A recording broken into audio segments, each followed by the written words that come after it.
মহিলারা যায় পিস্তল সামনে দিয়ে, ছোট ছোট বাচ্চারা পিস্তল নিয়ে খেলা করে, চিল্লায়, বিভিন্ন পিস্তল বিভিন্ন ধরনের শব্দ হয়, দেখেন না, উ চু মু, মানে অ্যাম্বুলেন্স আসতেছে এরকম, পুলিশের গাড়ি আসতেছে এরকম শব্দ হয়, হয় না? এরকম পিস্তল মহিলার সামনে ধরতেছে এরকম, এর নাম হলো পিস্তল বাবা। জোরে বলেন কি বাবা? এরকম ভণ্ড আছে না নাই? ভণ্ড পীর যেখানে, হ্যাঁ, পীর ছিল শাহজালাল, খানকায় পীর, রাজপথে বীর, নারাই তাকবীর হুঙ্কার দিয়েছে, গৌর গোবিন্দ পালাইতে বাধ্য হয়েছে। কথা বলেন ঠিক কিনা? এই জন্য ভণ্ড পীরদের কাছে যাওয়া যাবে। আল্লাহ যেন আমাদের সবাইকে সঠিক বুঝ দান করেন। জোরে বলেন আমিন। রাত গভীর হবে, আমি আর ওইদিকে যাবো না বাজান গো আমার। তাহলে আজকেও যারা মাজার নিয়ে বসে আছে ওদেরকে টার্গেট করা হয় না। যারা কোরআনের হক কথা বলে, আল্লাহর জমিনে আল্লাহর দ্বীনকে বিজয় করতে চায়, কোরআনের সমাজ ব্যবস্থা কায়েম করতে চায়, যারা হক কথা বলে ওদেরকে টার্গেট করে করে ভিতরে ঢোকানো হয়।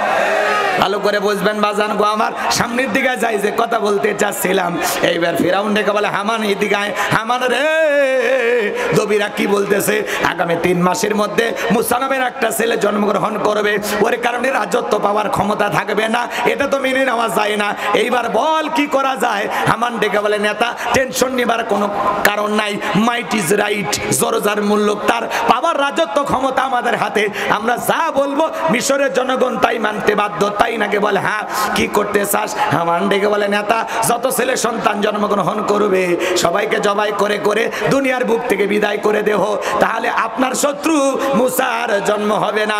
এই কথা শোনার পরে ফিরাউন ডেকে বলে হামান রে, আসলেই তোর মাথায় বুদ্ধি আছে, তবে শোন, ছেলেগুলোকে জবাই করবি, মেয়েগুলোকে জবাই করবি না, কারণ ছেলেদের মধ্যে আমার শত্রু আছে, মেয়েদের মধ্যে কোনো শত্রু নাই। তার মানে চোরে হলেও মানুষ ভালো, মোবাইল নিয়ে গেল, সিম কার্ড খুলে দিয়ে গেল। কথা বলেন ঠিক কি না? এইবার সন্তান জবাই করা শুরু হয়ে গেল, ধরে আর জবাই করে, ছেলে সন্তান হইলেই ধরে আর জবাই করে। মুসা মাত্র কয়জন? আরো জোরে কোন? আর জালেমেরা জবাই করে হাজার হাজার। এই জন্য জালেমদের কাছে অপরাধ করে একজন, আর জালেমেরা সেই অপরাধের শাস্তি পুরো জাতির উপরে চাপায়া দেয়। কথা বলেন ঠিক না? এবার মুসার সন্দেহ জবাই করতে করতে বাজান গো আমার 3টা মাস অতিবাহিত হয়ে গেল। এইবার ভালো করে বোঝেন, 3টা বর্ণনা পাওয়া যায়, কেউ বলেছেন 20,000, কেউ বলেছেন 24,000, কেউ বলেছেন 80,000। এইবার দবিরা ডেকে বলে নেতা, যদি বনি ইসরায়েল মায়ের বুক খালি কইরা হাজার হাজার সন্তান জবাই করেছেন, কিন্তু আপনার পথের কাটা মুসা এখনো মরে নাই, মরে নাই, মায়ের কোলে জীবিত আছে, সুস্থ আছে, কিন্তু কোথায় আছে, কোন বাড়িতে আছে, এইটা বলার ক্ষমতা আমার নাই। বলেন আল্লাহু আকবার। ওয়া মাকারু ওয়া মাকারাল্লাহ আল্লাহু খায়রুল মাকিরিন। খেলা কার? আরো জোরে বলেন, খেলা কার? আল্লাহ। আল্লাহ চাই মুসারে বাঁচাইতে, আর ফিরাউন চাই মারতে, ওর 14 গোষ্ঠী এক জায়গায় হয়ে মারতে পারবে। এবার বাজান গো আমার, ফিরাউন ডেকে বলে সেনাবাহিনীর দল পুরো দিকে ছড়িয়ে পড়ো, পুরো এলাকায় ছড়িয়ে পড়ো, তল্লাশি চালাও, একেবারে চিরুনি অভিযান চালাও, যে জায়গায় মুসারে পাইবা দরবার জবাই করবা, আর মাথার টেনশনটা তাড়াতাড়ি দূর করে দাও। এইবার একদল সেনাবাহিনী মুসা নবীর বাড়ির দিকে রওনা করেছে। মুসা নবীর বড় বোন নাম তার মারিয়ম, ডেকে বলে মা, ওই যে ফিরাউনের সেনাবাহিনী দেখা যায় মা, আর বুঝি ভাইকে বাঁচানো গেল না। মুসা নবীর মা সন্তানকে কোলের মধ্যে নিয়ে এদিক সেদিক দৌড়ায়, কে যেন গাইবি আওয়াজ দেয়, বলে মুসার মা, চুলার ভিতরে তোমার ছেলেটাকে ফেলাইয়া দাও, কথা দিলাম গো তোমার ছেলেকে আবার তোমার কোলে ফেরাইয়া দেব।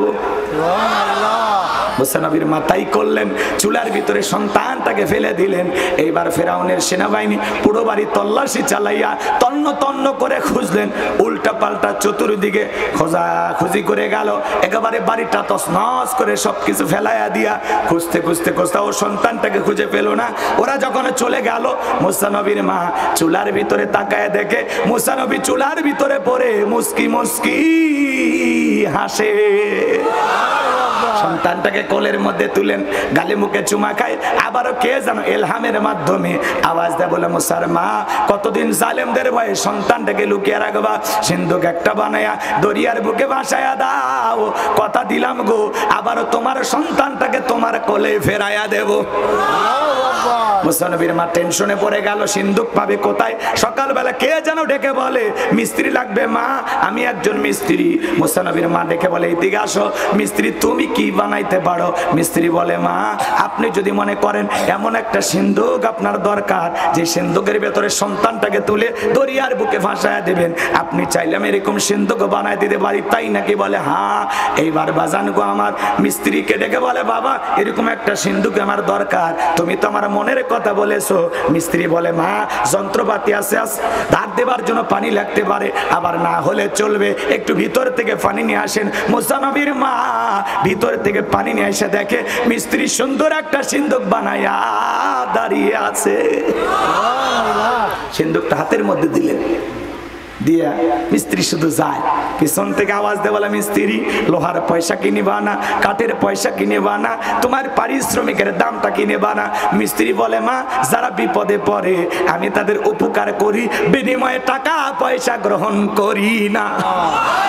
মুসা নবীর মা ডেকে বলে মিস্ত্রি এই বিপদের দিনে এত বড় উপকার করলা, লোহার পয়সাও নিবা না, কাঠের পয়সাও নিবা না, তোমার পারিশ্রমিকের দামটাও নিলা না, অন্তত তোমার নামটা বলে যাও, মাঝে মাঝে তোমার কথা মনে হলে আল্লাহর কাছে তোমার জন্য দোয়া করব। মিস্ত্রি বলে মা আমি দুনিয়ার কোনো সাধারণ মিস্ত্রি না, আমি আল্লাহর ফেরেশতা, আমার নাম হলো জিবরাইল। এইবার মুসা নবীর মা সিন্ধুকে তুলে সন্তানকে দরিয়ার বুকে ভাসায়া দিলেন। আর মেয়ে মারিয়মকে বলে মা সিন্ধুক ভাসতে ভাসতে কই যায় খবর নিয়ে আসবি। এইবার সিন্ধুক ভাসতে ভাসতে, লম্বা ইতিহাস সংক্ষিপ্ত করে দিলাম, সিন্ধুক ভাসতে ভাসতে ফিরাউনের ঘাটে চলে গেল। ওই দিন বিকেল বেলা ফিরাউন তার প্রিয়তমা স্ত্রী আসিয়াকে নিয়ে আসছে সমুদ্রের সৈকতে হাওয়া খাইতে।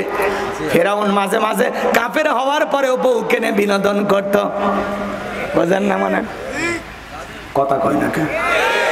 মাঝে মাঝে বউকে নিয়ে এখানে সেখানে ঘুরতে যাবেন, বউকে পর্দা করে নিয়ে ঘুরলে কোনো আপত্তি নাই, হালাল বিনোদন যাকে বলে। মাঝে মাঝে বউকে নিয়ে কক্সবাজার বেড়াইতে যাবেন, যা বলবেন বিবিরে তাকায় দেখো কি সুন্দর সমুদ্রের ঢেউ, পাশে দাঁড়িয়ে আছে আমার সোনা বউ, জানবে না তো কেউ। স্ত্রী